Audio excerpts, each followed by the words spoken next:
से कुछ देर बाद 18वीं लोकसभा के लिए पहले फेज का मतदान शुरू होने जा रहा है।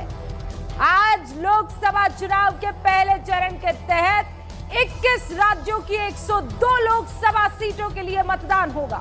और न्यूज 18 इंडिया को रिपोर्टर्स जो हैं एक एक लोकसभा क्षेत्र में तैनात हैं, जो आपको मतगणना की पल पल की जानकारी आप तक पहुंचाएंगे। और जरा याद रखिए, न्यूज 18 जो देश का सबसे बड़ा नेटवर्क है, 4 जून को न्यूज 18 इंडिया सबसे तेज और सबसे सटीक नतीजे भी आप तक पहुंचाएगा। आज करीब 16 करोड़ मतदाता 1625 उम्मीदवारों की किस्मत का फैसला करेंगे। ऐसे में बड़ी बात यह है कि 1625 उम्मीदवारों में 134 महिला उम्मीदवार मैदान में हैं। 11 केंद्रीय मंत्रियों की किस्मत दांव पर है, जबकि 102 लोकसभा सीटों में आज 5 पूर्व मुख्यमंत्री यानी 5 पूर्व सीएम भी चुनावी दंगल में लड़ रहे हैं।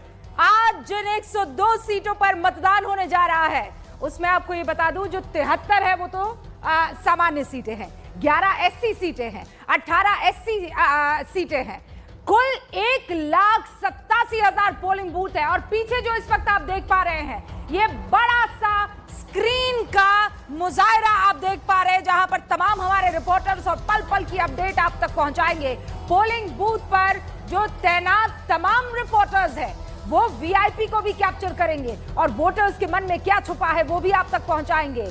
इन वोटिंग के लिए 18 लाख पोलिंग अधिकारियों की ड्यूटी लगाई गई है। चुनाव में लगे अधिकारियों, सुरक्षा बलों के जवान और ईवीएम को ले जाने के लिए 84 स्पेशल ट्रेनें और 1 लाख गाड़ियों का इस्तेमाल किया जा रहा है। और आज पहले फेज में 8.4 करोड़ पुरुष मतदाता हैं, 8.23 करोड़ महिला मतदाता अपने मताधिकार का इस्तेमाल करेंगे, जबकि 11,371 थर्ड जेंडर मतदाता भी आज वोट डालने वाले हैं। इसमें दिलचस्प बात यह है कि आज 35,67,000 फर्स्ट टाइम वोटर यानी जो पहली दफा अपना वोट डालेंगे। आज 3.51 लाख ऐसे युवा मतदाता हैं जिनकी उम्र 20 से 29 साल के बीच है। तो यह बहुत खास रहने वाला।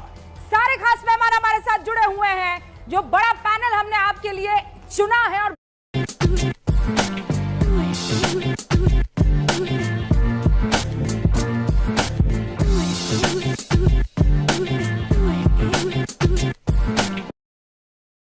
बहुत सोच समझ के चुना है। उनके नाम को आपके सामने रखूं उससे पहले ये पीछे देखिए आप, तादाद में जो रिपोर्टर्स आपको नजर आ रहे हैं, और ये वो रिपोर्टर्स हैं जो हर खबर आप तक पहुंचाएंगे। चाहे वो अरुण सिंह पीलीभीत उत्तर प्रदेश से हो, चाहे वो मानव हो मुजफ्फरनगर से, चाहे वो जावेद मंसूरी हो सहारनपुर से, चाहे वो रवि सिंह हो गढ़वाल उत्तराखंड से, चाहे मनोज शर्मा हो छिंदवाड़ा मध्य प्रदेश से, चाहे विवेक गुप्ता हो हमारे नागपुर महाराष्ट्र से, आपको सब इस वक्त नजर आ रहे हैं। चाहे भवानी सिंह हो मारा राजस्थान जयपुर से, कोमल सिंह उधमपुर से अब से कुछ ही देर में हमारे साथ जुड़ेंगी, चंद्रमोहन भी गया से हमारे साथ जुड़ने वाले हैं। ये सारे रिपोर्टर्स और फिर ये 2 आप जो स्क्रीन यहाँ पर देख रहे हैं, इन पर भी पैनी नजर हमारी बने रहने वाली है। पंकज आपको बताएंगे क्या वजह है कि ये 2 स्क्रीन बड़ी स्पेशल हो जाती है। बिल्कुल, तो जैसे ही कोई अपडेट आएगा हम एकदम से जाएंगे उस स्क्रीन पर और आपको दिखाएंगे क्या ब्रेकिंग न्यूज आ रही है। क्योंकि आज पहले चरण का मतदान है, 102 सीटों पर यह मतदान होने जा रहा है। और देश के अलग अलग राज्यों में कुछ जगह तो जैसे तमिलनाडु की अगर हम बात करें तो जरा तमिलनाडु का जिक्र कर दे रूबिका, जहां पूरी की पूरी 39 सीट्स पर आज मतदान होना है। पहले चरण एक ही फेज में आज तमिलनाडु में चुनाव हो जाएगा, वोट डाले जाएंगे। इसके साथ ही राजस्थान की 12, उत्तर प्रदेश की 8, उत्तराखंड की सभी 5 सीट, अरुणाचल प्रदेश की 2, बिहार की 4। ये देखिए, अब आपको मैप के जरिए हम दिखाते हैं मैं कहां-कहां का जिक्र कर रही हूं। एक बार फिर से आप नजर डाल लीजिए। अगर नीचे से शुरुआत करेंगे यानी तमिलनाडु से, तो एक ही फेज में 39 सीटों पर यहां पर आज चुनाव हो जाएगा। और उसके बाद धीरे धीरे ऊपर की तरफ आएंगे। जैसे जैसे पिटारा खुलता जाएगा राज्यों का, वैसे वैसे सीटें भी आपको इस मैप के जरिए जानने को मिल जाएगी। बिल्कुल, तो हमने आपको सिलसिलेवार तरीके से बताने की कोशिश की है कि आज कहां कहां, अगर पूरे देश की हम बात करें, अरुणाचल प्रदेश की जैसे बात करें, नॉर्थ ईस्ट की तो 2 सीटें, बिहार की 4, असम की 4, मध्य प्रदेश की 6 सीटों पर आज पहले चरण में मतदान होना है। तो वहीं महाराष्ट्र की 5 सीटों पर, जबकि पश्चिम बंगाल, सबकी नजरें पश्चिम बंगाल पर भी रह रहे हैं इस बार के चुनाव में।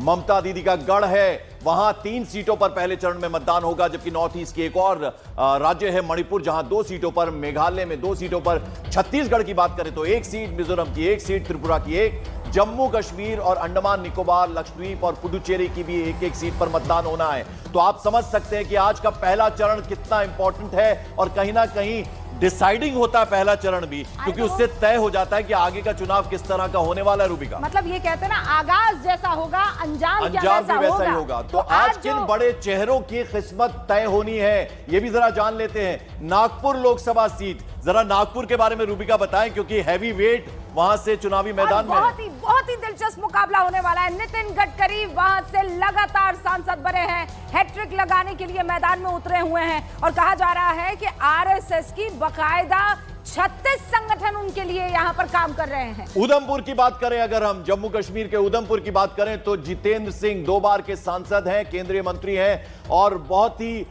कम बोलने वाले हैं, सटीक बात करते हैं, वो किस्मत आजमा रहे हैं। लेकिन इस बार उनका मुकाबला कड़ा होने वाला है। लाल सिंह 2 बार सांसद वो भी रह चुके हैं, वो उन्हें कड़ी टक्कर दे रहे हैं। तो ये उधमपुर सीट की हम बात कर रहे थे रूबिका। हाँ, और किरण रिजिजू की भी तस्वीर आप लगातार देख रहे होंगे। चौथी बार वो अरुणाचल पश्चिम जो है वहां उस सीट से चुनाव लड़ रहे हैं और असम के पूर्व मंत्री मुख्यमंत्री जो हैं वो सर्बानंद सोनोवाल, वो भी आपको नजर आ रहे हैं। असम के डिब्रूगढ़ से वो लोकसभा में वापसी की उम्मीद कर रहे हैं। ये वो तमाम इंपॉर्टेंट चेहरे हैं और आज सबसे ज्यादा अगर किसी पर नजर रहने वाली है तो वही ये सारे चेहरे हैं। अरुण से क्यों ना शुरुआत कर दी जाए। पीलीभीत में इस बार 96 से लगातार जो गांधी परिवार के, चाहे वो मेनका गांधी हो या उनके पुत्र हो, जीतते आए थे। आज इस बार मामला पलट गया है। जितिन प्रसाद को मौका दिया गया है जो कांग्रेस का कभी हिस्सा हुआ करते थे। अरुण,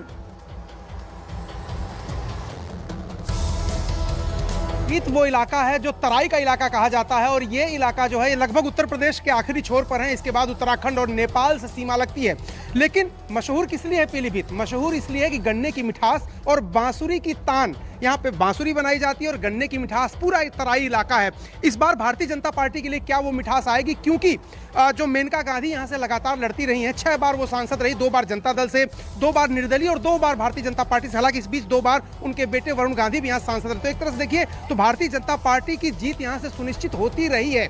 लेकिन इस बार चूंकि वरुण गांधी का टिकट कटा है, मेनका गांधी और वरुण गांधी यहाँ बहुत ज्यादा ध्यान नहीं दे रहे हैं। तो क्या जितिन प्रसाद जो बगल के जिले के हैं, शाहजहांपुर के, यहाँ आकर के वो जीत दर्ज कर पाएंगे? ये बड़ा सवाल है और वो इसके लिए मेहनत कर भी रहे हैं। लेकिन इस वक्त तस्वीरें में अगर दिखाऊं आपको, यहाँ पर 5 पोलिंग बूथ हैं और इन सारे बूथों में देखिए मॉक पोलिंग की जो है वो व्यवस्था यहाँ पर संपूर्ण कर ली गई है, उसको चेक कर लिया गया है। क्योंकि 7 बजे से लेकर के शाम 6 बजे तक पोलिंग होनी है। तो यहाँ पर अगर आप देखेंगे तो तैयारी पूरी मुकम्मल है। यहाँ पर अंदर अगर मैं आपको तस्वीरें दिखाऊं, एजेंट्स जो हैं वो भी आ गए हैं, मॉक पोलिंग जो है वो हो गई है, अधिकारी जो हैं वो अपनी अपनी जगहों पर तैनात हो गए हैं। इंतजार मतदाताओं का है, लोकतंत्र का जो महापर्व है जिसकी शुरुआत आज से हो रही है। जल्दी जल्दी हम और रिपोर्टर्स के पास जाते हैं। रूबिका, जरा मैं रुक करना चाहूंगा विवेक गुप्ता का। विवेक, देखिए नितिन गडकरी का हमने जिक्र किया और सड़कों का जो जाल बिछाया है, जितने वो लोकप्रिय हैं और कहते हैं ना कि हर वक्त काम में लगे रहते हैं, तो वो आज एक बार फिर से किस्मत आजमा रहे हैं। पहले तो ये बताइए, गर्मी सबसे गर्म जगहों में से नागपुर एक है। प्रधानमंत्री बार बार अपने भाषणों में उन्होंने बात की, इंटरव्यूज में बात की है कि घर से पानी पी के आइएगा, सुबह जल्दी जल्दी वोट देने के लिए आइएगा। तो अब वो सिलसिला शुरू होने वाला है। क्या तस्वीर आपके पास? बिल्कुल सही कहा पंकज, आपने देखिए नागपुर में अभी न्यूज 18 इंडिया की टीम मौजूद है और ये सबसे इंपॉर्टेंट सीट है विदर्भ इलाके की, क्योंकि यहाँ पर नितिन गडकरी पूरी कोशिश करेंगे कि हैट्रिक मार सके, क्योंकि 2014, 2019 में वो लगातार जीते हैं। इन बार उनके अगेंस्ट विकास ठाकरे कांग्रेस के नेता हैं। जिस जगह हम मौजूद हैं पंकज, ये सबसे इंपॉर्टेंट पोलिंग बूथ है कि सबसे पहले आरएसएस के संचालक मोहन भागवत जी यहाँ पे आते हैं, अपनी वोटिंग करते हैं और अब तक का रिकॉर्ड है कि इस पोलिंग बूथ पर सबसे पहले अगर कोई वोट करता है तो मोहन भागवत जी आते हैं पूरी टीम के साथ। और साफ तौर पे देख सकते हैं कि जो पूरी जो टीम है यहाँ पर इलेक्शन की पूरी तरह से तैयार है। जो मॉक पोल है वो पूरी तरह से यहाँ पे रेडी हो चुका है। अगर मैं आपको तस्वीर दिखाना चाहूँ कि जो इलेक्शन के जो एजेंट्स है वो यहाँ पर मौजूद हैं, पूरी तरीके से सब कुछ तैयार हो चुका है। विवेक, जब ये बात कह रहे हैं आप, मैं जरा दर्शकों को बता देना चाहती हूँ। कह रहे हैं मोहन भागवत सबसे पहले वोट डालने के लिए जाते हैं, पहली बात, और दूसरा 7 बजते ही शुरू हो जाएगा वोटिंग का सिलसिला। हमारे साथ मनोज भी जुड़ चुके हैं। एक बार जरा मनोज का जल्दी से रुक कर लेते हैं। छिंदवाड़ा, मध्य प्रदेश। एक सेकेंड, हमारे साथ कुछ वोटर्स जो है वो जुड़ चुके हैं। रवि, बताइए क्या बताना चाह रहे हैं आप? देखिए, सबसे पहले मैं तस्वीरें दिखाना चाहूंगा। गढ़वाल ये संसदीय क्षेत्र है और यहाँ की सबसे पहले तस्वीरें दिखाना चाहूंगा किस तरीके से सजावट हुई है। रूबिका, यहाँ पर सुबह के 7 बजे पोलिंग तो शुरू हो जाएगी, लेकिन कहते हैं कि पहाड़ों में जो दिन की शुरुआत है, सुबह की शुरुआत बहुत जल्दी हो जाती है और यहाँ पर 2 वोटर भी पहुंच चुके हैं। हालांकि 7 बजे इसकी शुरुआत होगी। क्या नाम आपका? अच्छा, सुबह सुबह आ गए आप वोटिंग के लिए? जी, वो तो ठीक है, आज के दिखाइए जरा। रवि, एक सेकंड रुक रही हूँ। मुख्य चुनाव आयुक्त